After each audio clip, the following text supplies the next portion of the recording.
나의 생은 미친 듯이 사랑을 헤매었으나 단 한 번도 스스로를 사랑하지 않았노라. 질투는 나의 힘, 기형도.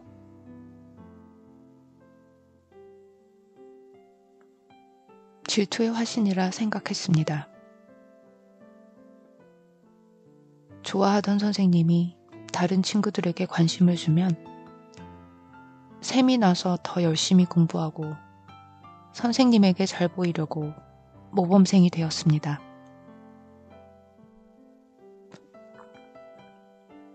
연애를 시작하면서부터는 질투로 인해 하루하루가 지옥인 적이 많았습니다.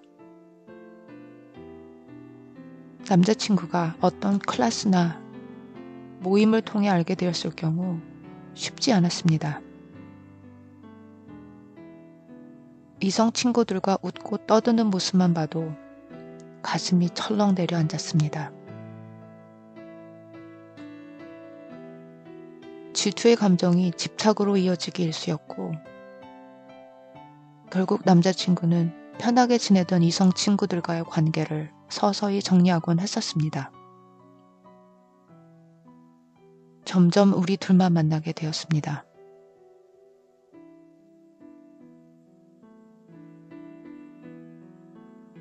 어릴 적부터 친구가 많았습니다. 초등학교 때 친구, 중학교 때 친구, 고등학교 때 친구, 대학 때 친구, 동아리 친구, 친구 그룹이 많았습니다.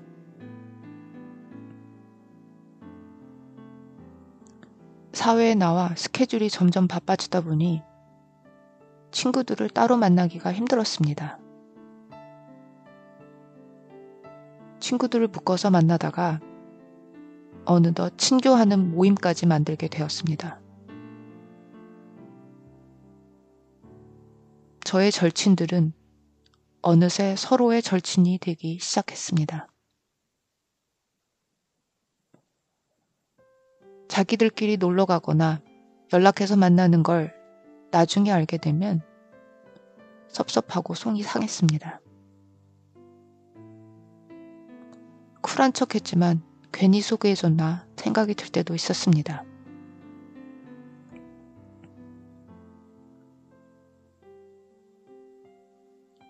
사회인이 되면서 친구들은 각자의 분야에서 일하기 시작했습니다. 시시껄렁한 농담을 하며 매일 놀기만 하던 친구가 두각을 나타내며 회사에서 승승장구를 하기도 했고, 취직이 안 돼 백수로 있던 친구가 출산 휴가를 간 직원을 대신해 인턴으로 들어간 회사에서 운 좋게 모두가 부러워할 만한 잡을 오퍼받기도 했습니다. 멀쩡히 원하는 회사 들어와서 잘 살고 있었지만 이상하게 배가 아팠습니다. 진심으로 축하하고 응원해주는 친구들이지만 마음 한편에서는 질투하고 있었습니다.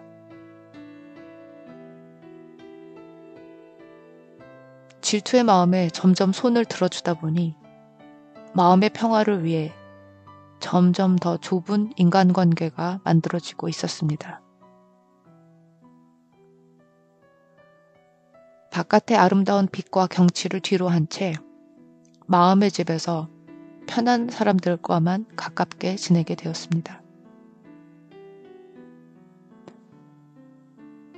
마음에 지어진 작은 집은 점점 더 커져갔습니다.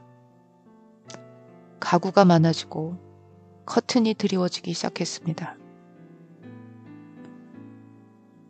나쁘지 않았습니다. 편안했습니다. 이렇게 살아도 나쁘지 않다라고 생각했습니다. 그리고 원래 절친은 한두 명이면 된다라고 또 생각했습니다. 책을 많이 읽게 되고 글을 쓰게 되면서 내성적인 삶의 기쁨을 알아서 행복하다고 생각했습니다. 바깥의 빛과 어둠은 잊혀져 간 채로 한 줄기 빛이 들어오지 않는 어두운 집안에 불을 환하게 켜고 편안하게 살았습니다. 코로나로 본의 아니게 디지털 세상을 통해 세상으로 다시 나오게 되었습니다. 아웃사이더로 눈팅만 하던 온라인 세계에서 얼굴을 공개하고 이름을 공개하며 점점 더 사람들과 맨몸으로 만나게 되었습니다.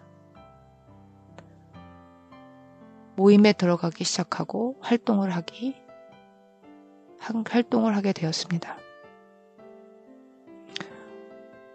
어느덧 목소리로 마음여행을 시작하기까지 되었고 마음 근육을 기르고자 모인 여행자들을 힘껏 돕는 일까지 하게 되었습니다. 오늘 책을 읽으며 질투에 관한 말씀을 메시지로 받았습니다. 질투란 원하는 것을 얻지 못할 것이라는 두려움, 자신의 것이라고 여기면서도 두려워서 시도하지 못하는 것을 다른 사람이 버젓이 했을 때 느끼는 좌절감이다. 질투란 원하는 것을 얻지 못할 것이라는 두려움, 자신의 것이라고 여기면서도 두려워서 시도하지 못하는 것을 다른 사람이 버젓이 했을 때 느끼는 좌절감이다.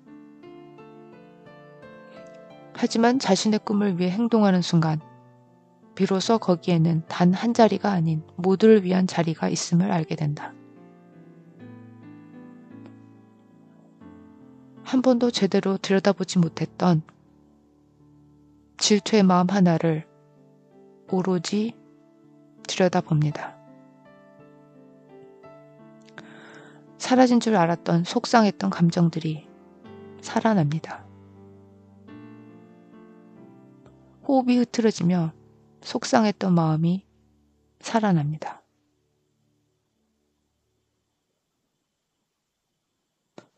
마음 여행자분들에게 알려드렸던 10분 감정 전환법을 사용해 봅니다. 질투의 감정으로 속상했던 감정을 바라봅니다. 구겨져 있던 방 안에 질투의 감정들이 마구 쏟아져 나와 결국 눈물이 터지고야 말았습니다. 3분이 지나 20초 동안 호흡을 하며 마음을 가라앉혔습니다. 감정이 서서히 사라집니다.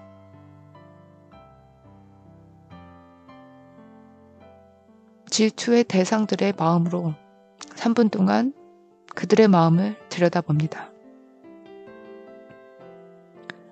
각자의 위치에서 아름다운 향기를 내던 그들이 제 마음의 고백을 듣고 이야기를 들려줍니다. 우리도 질투한다고, 누군가가 부러워서 질투가 난다고 말해줍니다. 제가 부러울 때도 많았다고 위로해줍니다. 제 마음을 안아줍니다.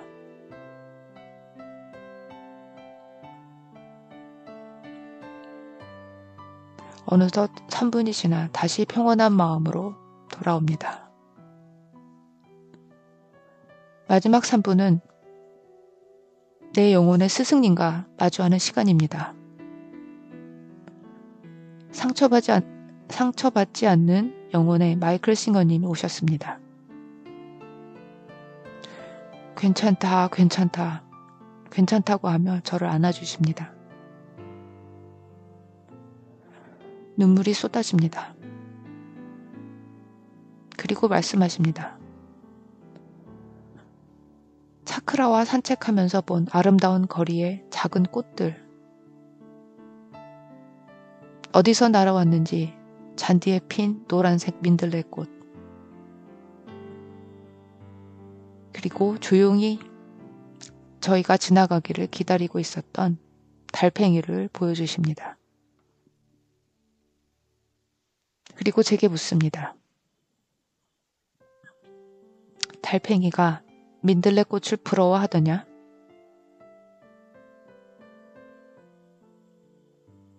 주위를 둘러보라고 하십니다. 지지 플랜트가 보이고 몬스테라가 보입니다. 각각의 모습으로 너무 아름답습니다.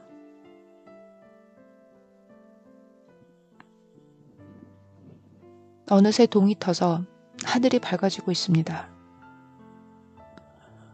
엊그제 본 달을 생각하라 하십니다. 네가 떠있는 것도 잊고 살았던 달이 얼마나 아름다우냐. 그래도 해만 좋으냐.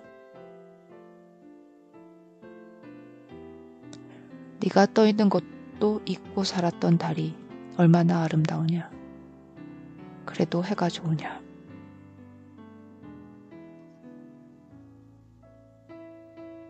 아닙니다.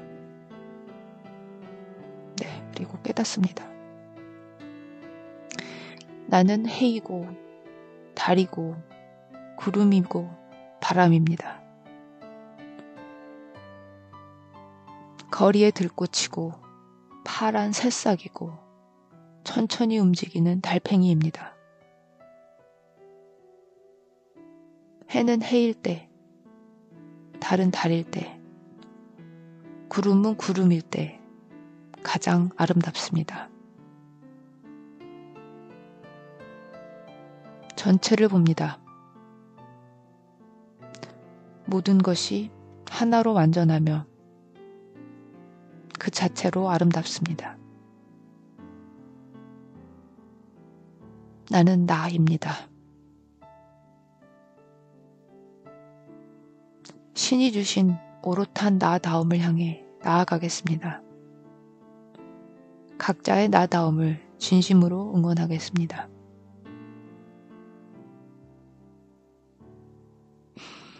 그래도 만약 질투의 마음이 다시 올라온다면 스스로에게 묻겠습니다. 달이 해가 될 수 있나요? 달은 달다울 때 가장 아름답습니다. 아주 오랜 세월이 흐른 뒤에 힘없는 책갈피는 이 종이를 떨어뜨리리. 그때 그 마음은 너무도 많은 공장을 세웠느니 어리석게도 그토록 기록할 것이 많았구나. 구름 밑을 천천히 쏘다니는 개처럼 지칠 줄 모르고 공중에서 머뭇거렸구나. 나 가진 것 한식밖에 없어. 저녁마다 불끄러미 청춘을 세워두고 살아온 날들은 신기하게 세워보았느니 그리고 그 누구도 나를 두려워하지 않았느니 내 희망의 내용은 질투뿐이었구나. 그리하여 나는 우선 여기에 짧은 글을 남겨둔다. 나의 생은 미칠 듯이 사랑을 찾아 헤매었으나 단 한 번도 스스로를 사랑하지 않았노라. 질투는 나의 힘, 기형도.